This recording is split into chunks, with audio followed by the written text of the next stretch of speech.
નમસ્કાર. આજે આપણે ભારતના ઇતિહાસના એક એવા પાના પર નજર કરવાના છીએ જે સાંભળીને ખરેખર રૂંવાડા ઊભા થઈ જાય. આપણે વાત કરી રહ્યા છીએ બચેન્દ્રી પાલ વિશે.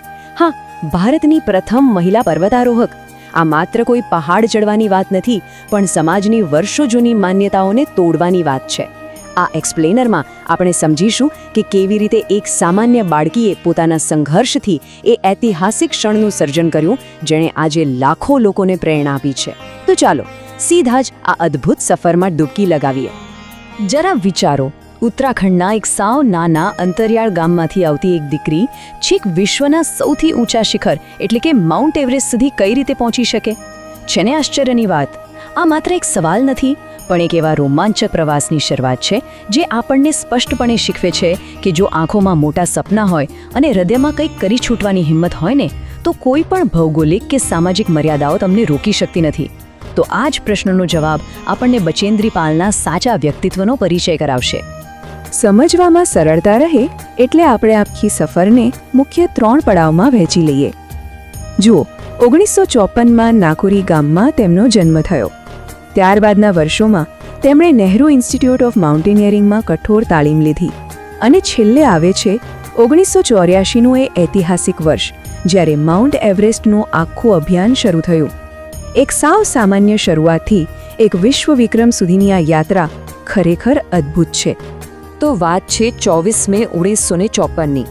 ઉત્તરાખંડના નાકુરી ગામમાં બચેન્દ્રી પાલનો જન્મ થયો. પરિવાર એકદમ સામાન્ય અને મધ્યમ વર્ગીય, પણ બાળપણથી જ તેમનામાં કંઈક અલગ જ સ્પાર્ક હતો. હવે હિમાલયની ગોદમાં ઉછરેલા હોય એટલે સ્વાભાવિક છે કે પહાડો અને કુદરત પ્રત્યે ખાસ લગાવતો રહેવાનો જ. સાહસિક પ્રવૃત્તિઓ તેમના લોહીમાં જ હતી એવું કહીએ તો પણ ખોટું નથી. અને આ જ કુદરત પ્રત્યેના પ્રેમે ભવિષ્યમાં તેમના માટે વિશ્વના સૌથી ઊંચા પહાડ સુધી પહોંચવાનો મજબૂત પાયો નાખ્યો. પણ એ સમયની સામાજિક અપેક્ષાઓ અને બચેન્દ્રી પાલના સપનાઓ, આ બંને વચ્ચે એક બહુ મોટો ટકરાવ હતો.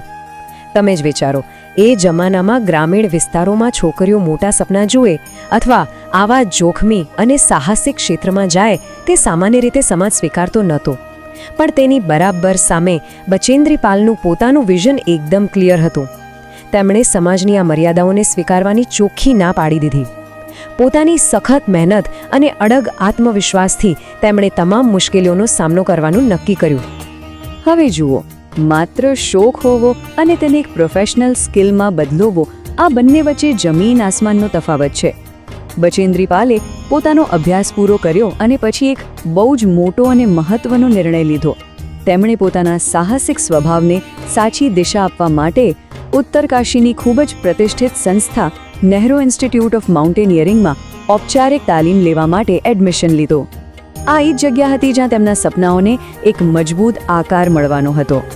તો આ કઠોર તાલીમનું પરિણામ શું આવ્યું? આ તાલીમે તેમને મુખ્યત્વે 3 રીતે ઘડ્યા.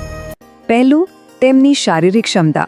પહાડો ચડવા માટે જે ખતરનાક ફિઝિકલ કન્ડિશનિંગની જરૂર પડે તે તેમણે હાંસલ કરી. બીજો, તેમણે એકદમ હાઈ લેવલની ક્લાઇમ્બિંગ ટેકનિક્સ શીખી લીધી. અને ત્રીજું, અને કદાચ સૌથી અગત્યનું, એક અતૂટ માનસિક મનોબળનું નિર્માણ. આ તાલીમે તેમને શારીરિક અને માનસિક રીતે એટલા મજબૂત બનાવી દીધા કે તેઓ બહુ જ જલ્દી એક અત્યંત કુશળ પર્વતારોહક તરીકે ઉભરી આવ્યા. ચાલો હવે થોડા આગળ વધીએ. વર્ષ 1984. આ બધી જ તૈયારીઓ એક્શનમાં બદલાઈ રહી હતી. તેઓ માઉન્ટ એવરેસ્ટ સર કરવા માટેની ભારતીય અભિયાન ટીમમાં જોડાયા. અને આ કોઈ રમત વાત નહોતી.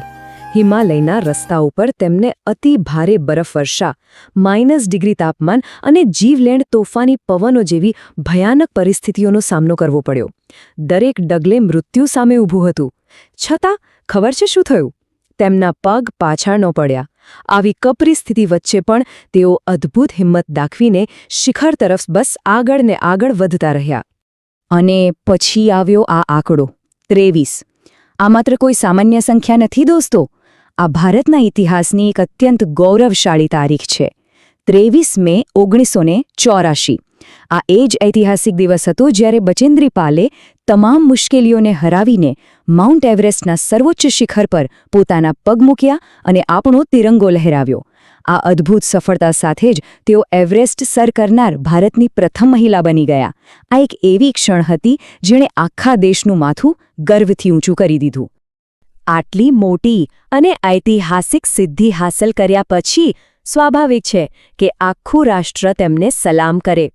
તેમની આ અદ્ભુત હિંમત બદલ તેમને ભારત સરકાર દ્વારા પદ્મશ્રી અને અર્જુન એવોર્ડ જેવા સર્વોચ્ચ નાગરિક અને રમતગમતના સન્માનોથી નવાજવામાં આવ્યા.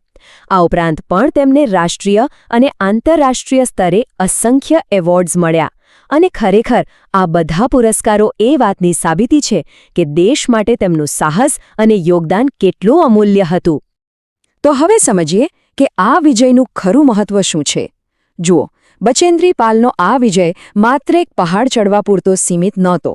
એવરેસ્ટ સર કરીને તેમણે આખી દુનિયાને એ સાબિત કરી દીધું કે મહિલાઓ કોઈપણ ક્ષેત્રમાં પુરુષોથી જરાય પાછળ નથી.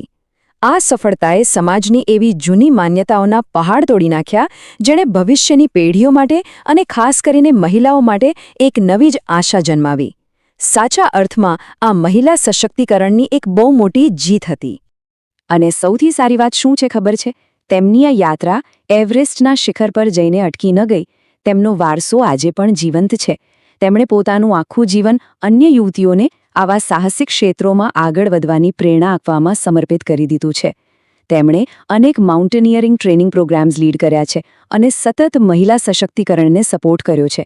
એમણે એ સુનિશ્ચિત કર્યું કે તેમની પાછળ આવનારી યુવા પેઢીને હંમેશા સાચું માર્ગદર્શન મળતું રહે. તો આ આખી પ્રેરણાદાયક સફરમાંથી આપણે શું શીખી શકીએ?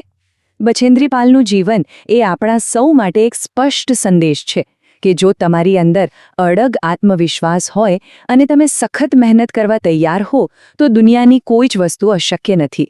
ગરીબી, ખરાબ સંજોગો કે મનનો ડર, આમાંથી કંઈ જ તમારા દ્રઢ નિશ્ચય આગળ ટકી શકતું નથી.